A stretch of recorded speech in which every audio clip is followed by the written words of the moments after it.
Good afternoon, everyone. I want to start off by offering a somber commemoration. 35 years ago today, a Hezbollah terrorist trained by the Iranian regime drove a truck packed with explosives into the Marine barracks in Beirut, Lebanon, killing 241 Marines, sailors, and soldiers. We will never forget that cowardly act of terrorism or the heroes who came in peace and gave their lives that day. The President just spoke, as many of you know, of 5 topics I want to address today that will add a color to some of the things that the President said. First, we're encouraged by the high voter turnout in the Afghan parliamentary elections this past weekend. We commend the Afghan security and defense forces in their efforts to facilitate credible elections. There were some technical issues, but despite that, we remain committed to assisting the election commissions, especially in their work for the presidential election that will come in April of 2019. Second, the migrant caravan is violating Mexico's sovereignty, laws, and immigration procedures. President Trump will not stand for this to happen to the United States. To those who say this is a hard-hearted stance, let's not forget that the United States is a historically generous nation when it comes to immigration. Over 1 million people per year are granted permanent legal status here in the United States. Over 33 million people total are currently here who have immigrated to this country legally. To those who want to come here legally. Legal immigration is the surest way to obtain the better life you're looking for here in the United States of America. From a security standpoint, there is no proper accounting of who these individuals in the caravan are, and this poses an unacceptable security risk to the United States. Moreover, many of these people are ripe targets for human traffickers and others who would exploit them. We don't want that to happen. I've spoken twice in the last 2 days to my counterpart, Foreign Secretary Videgaray. We trust that Mexico's leaders know what the best steps are to resolve this situation, and we urge timely action on their part. The United States also has a message for those who are currently part of this caravan or any caravan which follows. You will not be successful at getting into the United States illegally, no matter what. I repeat, the caravan will not cross our southern border illegally under any circumstances. If you seek to come here, go through the normal refugee process. If you apply for refugee status, a permanent solution is possible in Mexico or in a third country. But I can tell you with certainty, we are determined that illegal entry into the United States from this caravan will not be possible. Third, the State Department will continue to seek all relevant facts, consult with Congress, and work with other nations and work to hold accountable those responsible for the killing of Jamal Khashoggi. The administration is also taking appropriate actions now, given the information currently available to the United States. We have identified at least some of the individuals responsible, including those in the intelligence services, the royal court, the foreign ministry, and other Saudi ministries who we suspect to have been involved in Mr. Khashoggi's death. We are taking appropriate actions, which include revoking visas, entering visa lookouts, and other measures. We are also working with the Treasury Department to review the applicability of global Magnitsky sanctions to those individuals. These penalties will not be the last word on this matter from the United States. We will continue to explore additional measures to hold those responsible accountable. We're making very clear that the United States does not tolerate this kind of ruthless action to silence Mr. Khashoggi, a journalist, through violence. We continue to maintain a strong partnership with the Kingdom of Saudi Arabia. Neither the President nor I am happy with this situation. Our shared strategic interests with Saudi Arabia remain. We continue to view as achievable the twin imperatives of protecting America and holding accountable those responsible for the killing of Mr. Khashoggi. Fourth, last week, a delegation of Cuban diplomats threw a childish temper tantrum at a UN-sponsored gathering. At the UN, it was a meeting highlighting the Cuban regime's intolerance of political opposition and the plight of political prisoners.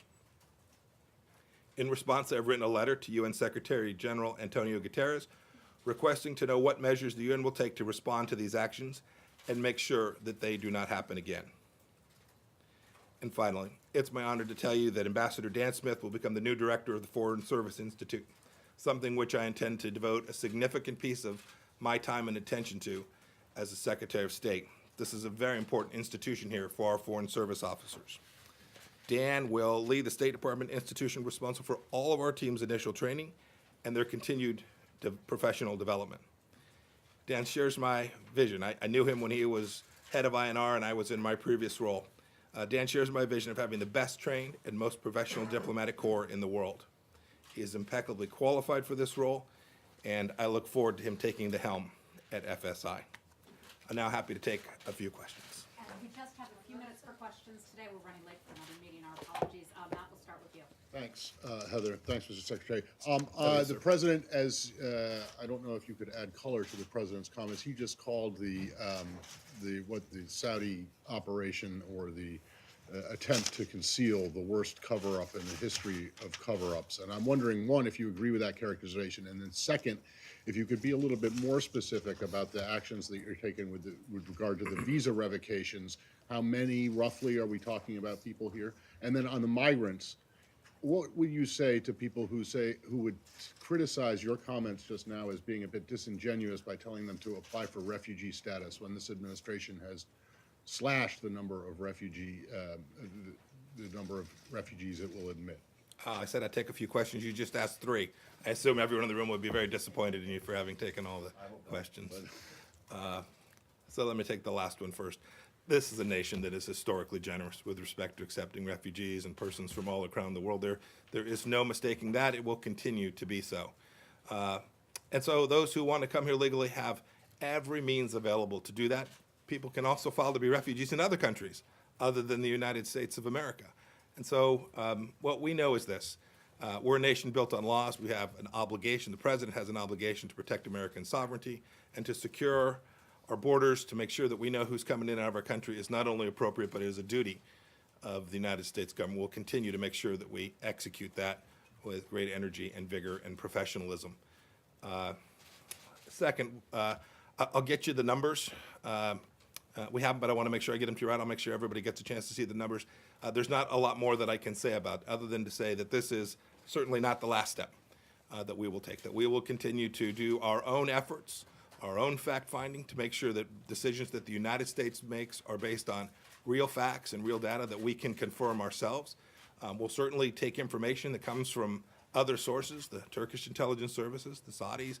We will evaluate that information, validate that information, and form our own judgments about the facts, and then hold those responsible accountable based on the facts that we determine are appropriate. We will work with Congress. I've spoken to our allies around the world.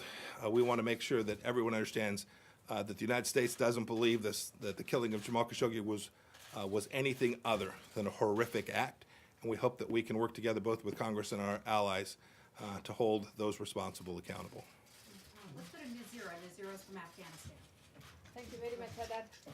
Mr. Secretary, thank you very much to talk about Afghanistan election. It was really unique things. We are very happy for that. But unfortunately, Pakistan still do something wrong. You know, the incident that General Razik has been killed.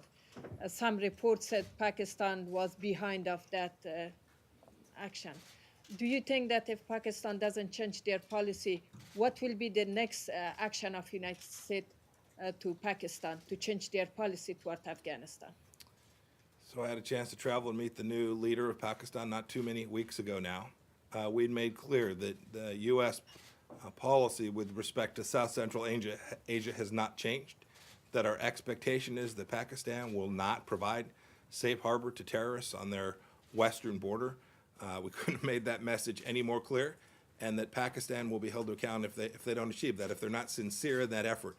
We don't believe we can get to the place that everyone wants, right? Everyone wants a reconciliation in Afghanistan, and to achieve that, you can't have a safe harbor for Taliban, for Haqqani, and for others inside of Pakistan. The Pakistani government knows that that's our view, and this administration has already made significant efforts to hold them accountable, and we hope that they'll achieve the goal that we've set out for them. Thank you. Reuters.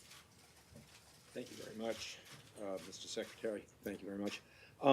Given the president's comment about the worst cover-up ever, does the Trump administration still have trust and confidence in Crown Prince Mohammed bin Salman as a reliable security partner of the United States, or is there a belief that he might have been part of the cover-up and should temporarily step aside until it can be independently established whether he played a role of any kind in the killing of Mr. Khashoggi? We're learning the facts.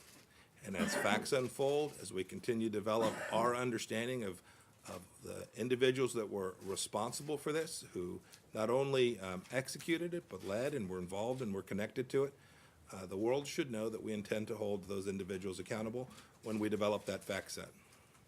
And we literally, we hope to continue to learn facts. We've learned a lot over the last few days. We hope to learn a lot in the next 48 and 72 hours as well. A great deal more in the next 48 or 72 hours as well. Our last question, Andrea. Secretary, following ma'am. up, thank you. President Erdogan said today that this was a savage and premeditated murder. You say you're learning the facts. The president says it's the worst cover-up. The Saudis are now telling us that this was an attempt to hold Khashoggi in a Turkish safe house for 2 days. Do you accept that explanation? You personally were told one story and it has evolved over the days. So do you think that the Saudis are still covering this up? And do you feel misled by them? You said you're not happy, the president's not happy. Do you feel personally misled by the Crown Prince? Do you accept what President Erdogan has said today? So I don't think I've said what it is the Crown Prince told me. I don't talk about those discussions and still do not I'm just asking whether you accept still what do he not said to you. intend to. We're going to accept what America learns. We're going to accept the data set that we're able to develop. We've got people working all across the world to figure out what we can know, what's knowable, to figure out which facts we can determine to put our own understanding together. Because things like, I talked about the work that we've asked Treasury to help the State Department with on Global Magnitsky. That's got to be our work.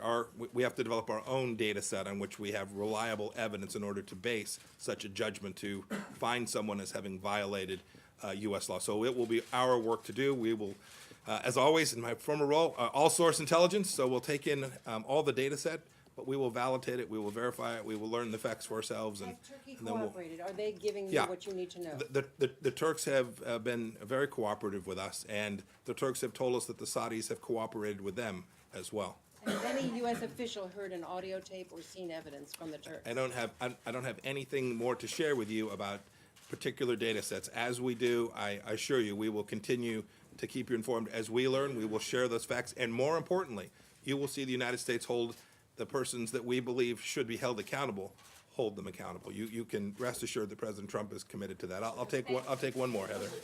One more. What do you got?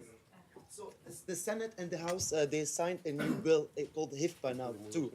So it's now on the desk of the president.